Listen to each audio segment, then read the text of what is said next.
teman-teman, kembali lagi di channel YouTube aku. Di video kali ini kita akan membahas tentang seorang wanita cantik asal California yang bernama Carly Guse. Kenapa aku membahas tentang Carly Guse ini?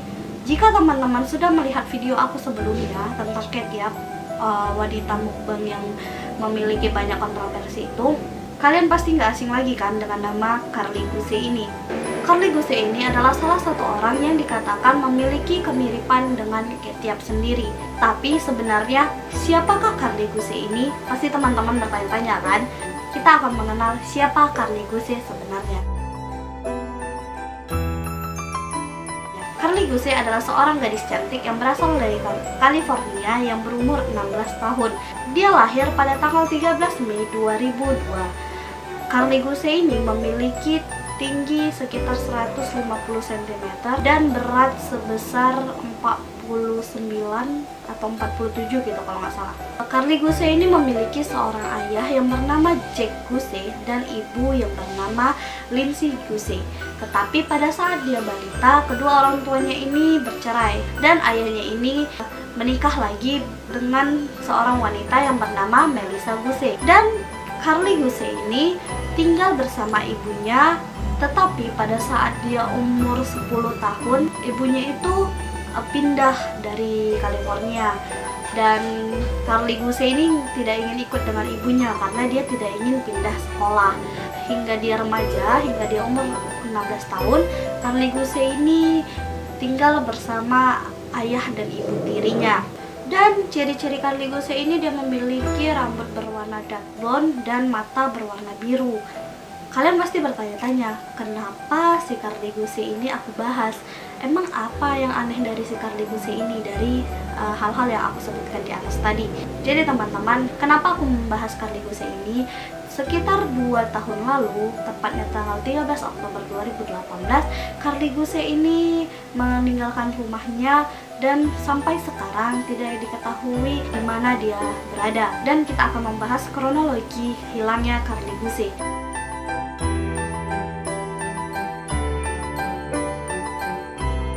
Jadi dari info yang aku dapat, Carly Guse ini pada tanggal 12 Oktober 2018 dia ini izin kepada orang tuanya yaitu Melissa dan Jack bahwasannya dia itu ingin pergi ke suatu pertandingan sepak bola. Tetapi pada malam harinya dia menghadiri sebuah pesta bersama pacarnya dan teman-temannya.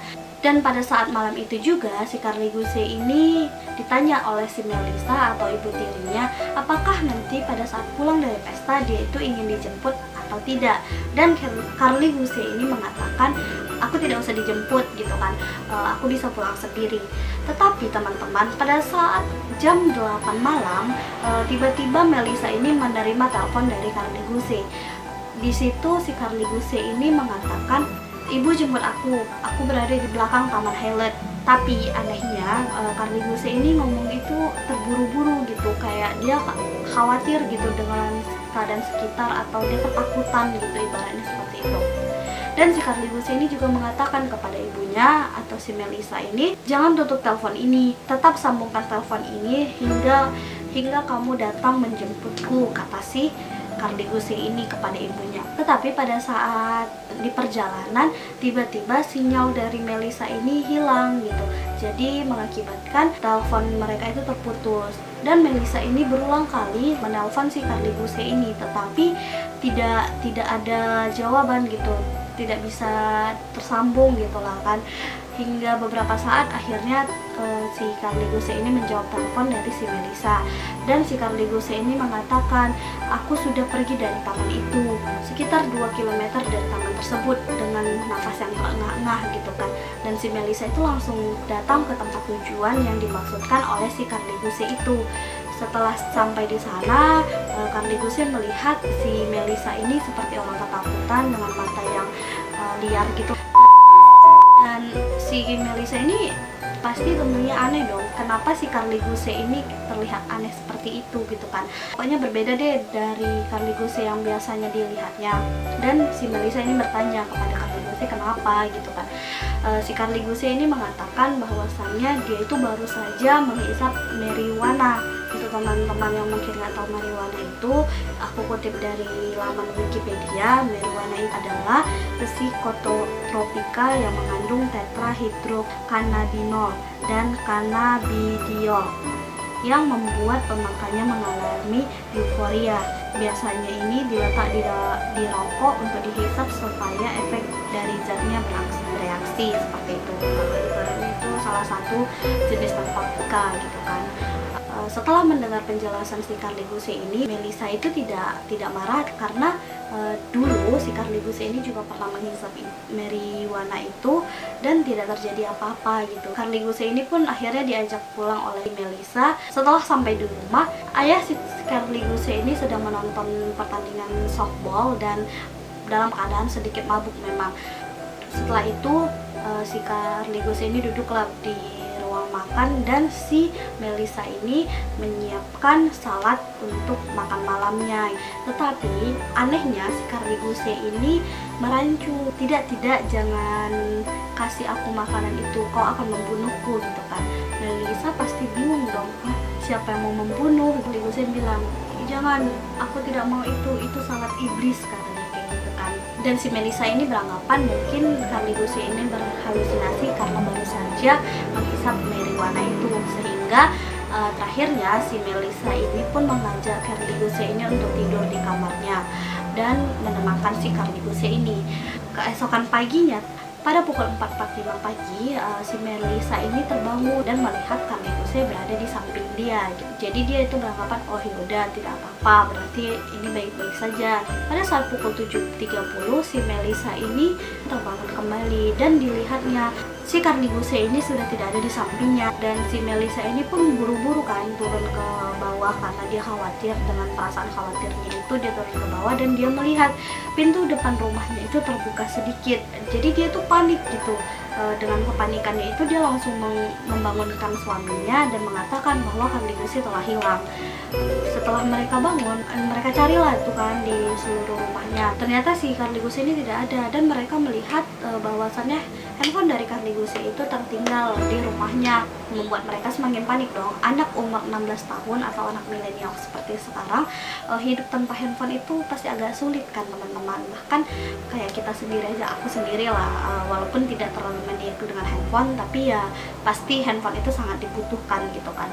Jadi setelah itu orang tuanya ini langsung mencari ke sekitar rumahnya itu, dan pada saat di luar dia bertemu dengan tetangganya, dan tetangganya ini mengatakan bahwasannya dia tadi pukul 7.30 itu melihat si Carly Guse ini jalan keluar dengan mata yang menghadap ke langit, dan dia membawa sebuah kertas. Panik dong mereka. Baru ada satu warga lagi atau tetangganya lagi yang mengatakan bahwasannya Carly Guse ini melompati pagar jalan tol di daerah rumahnya itu, dan itu membuat mereka semakin panik bahwasannya kemana sih si Carly Guse ini. Jadi setelah itu keluarganya ini langsung menelpon polisi dan polisi datang ke tempat itu.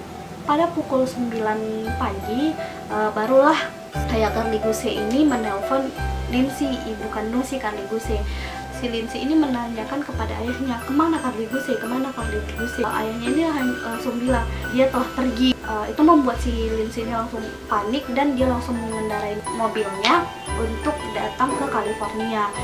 Itu nggak dekat loh teman-teman, 2 jam kalau nggak salah dari tempat tinggal dia. Setelah itu polisi pun datang ke rumahnya dan melakukan investigasi. Mereka mencari DNA, semua tempat itu dilacak mereka, dan polisi itu melakukan pencarian dengan sangat teliti. Setelah itu teman-teman, polisi menanyakan kepada Melissa menggunakan pakaian apa si Carly Guse ini pada saat meninggalkan rumah. Si Melissa pun menjawab dia menggunakan black jeans dan t-shirt berwarna putih. Tetapi hal itu dibantah karena orang yang melihat si Carly Guse keluar itu bahwasannya si Carly Guse ini menggunakan short pants dan t-shirt berwarna putih dan sepatu Vans. Lalu polisi pun menyuruh Melissa itu untuk melihat di pakaian kotor dan di lemari si Carly Guse apakah memang short pants itu digunakan si Carly Guse atau tidak.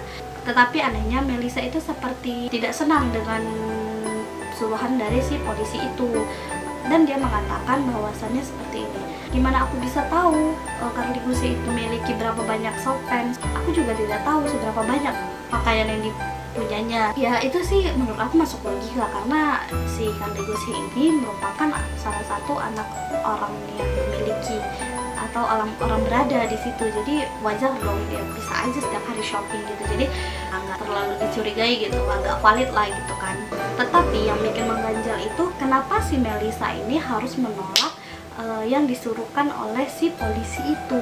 Dan pada saat Donald atau pacarnya si Carly Guse itu menanyakan di mana Carly Guse, di mana Carly Guse, si Melissa itu hanya menjawab sudah doakan saja dia gitu. Dan setelah itu si pacarnya ini menanyakan di mana handphone Carly, dan dia juga melihat handphone Carly itu berada di samping meja tempat tidur si Carly itu atau di nakasnya. Tetapi anehnya si Melissa ini kembali mengatakan hal yang berbeda, bahwasannya handphone Carly itu berada di meja tempat makan mereka, seperti itu kan. Dan sampai sekarang kita tidak tahu siapa yang benar dan siapa yang salah tentang hal itu.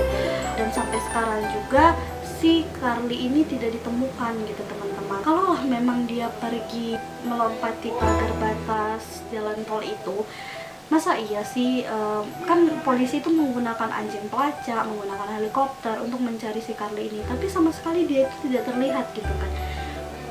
Dan anehnya 7.30 dan 7.30 juga mereka langsung mencari, berarti kan otomatis si Carly itu tidak jauh dari tempat situ kan. Masa iya dia langsung hilang di telan bumi gitu.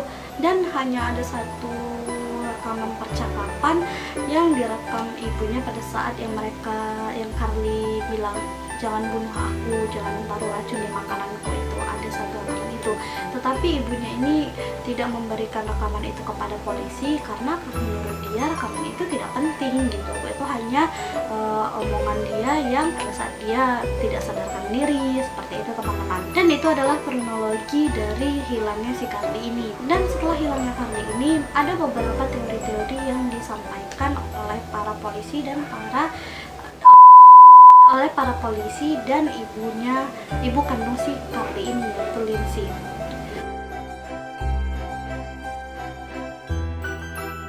Teori pertama, kemungkinan Carly ini sebenarnya sudah kecanduan obat-obat terlarang itu sudah sangat lama. Jadi dia itu meninggalkan rumah itu karena dia ingin menggunakan atau mengkonsumsi obat-obat terlarang ini tanpa ada cegahan atau tanpa ada aturan dari kedua orang tuanya, seperti itu.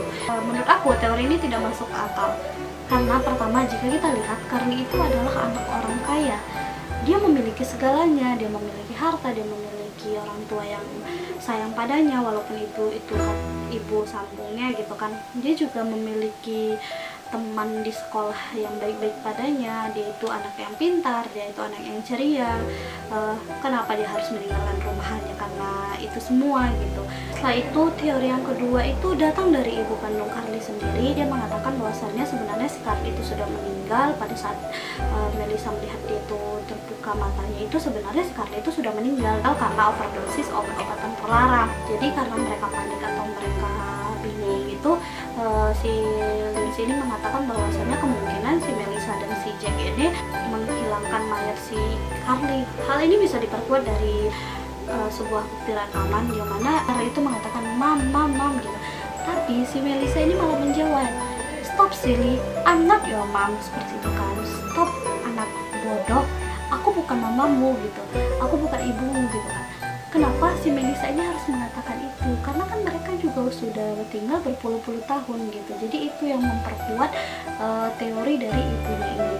Yang ketiga itu adalah teori bahwasannya sebenarnya kemungkinan itu Carly itu diculik. Kalau menurut aku sih ini juga teori yang masuk akal. Karena apa? Karena mengingat si Carly ini adalah anak orang kaya dan dia memiliki wajah atau paras yang cantik gitu. Jadi kemungkinan besar penculik itu juga lebih tertarik untuk menculiknya agar mendapatkan tebusan. Tetapi anehnya sampai sekarang ini tidak ada satu orang pun yang menelpon keluarga Carly ini untuk meminta tebusan gitu teman-teman. Jadi aneh gitu kan. Jadi nggak tahu teori mana yang benar. Menurut kalian dari 3 teori itu yang mana yang paling masuk akal? Namun teman-teman, tidak sampai di situ. Kabar yang beredar baru beberapa bulan ini yang aku tahu ya, ada seorang pria yang sedang menggunakan motornya, dan dia juga seorang YouTuber yang mana channelnya itu bernama JoyMac420, yang mana salah satu videonya itu yang berjudul Found Missing Teen in Mountains, Called 911. Situ dia mengatakan bahwasannya dia menemukan Carly gitu, tapi dari video itu tidak terlalu jelas karena hanya sekilas gitu loh. Dia lagi naik kereta, ada di satu kayak kebun kalau nggak salah, ada cewek jalan, dia pun nggak mendekati, cuma kayak oh my god gitu doang gitu kan. Jadi jika kalian penasaran, nanti aku buat linknya di bawah, kalian bisa nonton video itu sendiri. Oke teman-teman, mungkin hanya itulah informasi yang bisa aku cari, yang bisa aku kulik tentang hilangnya Carly Guse ini. Dan sampai sekarang polisi California itu belum memiliki titik terang dari hilangnya Carly ini, dan sampai sekarang kita belum tahu di mana Carly ini berada.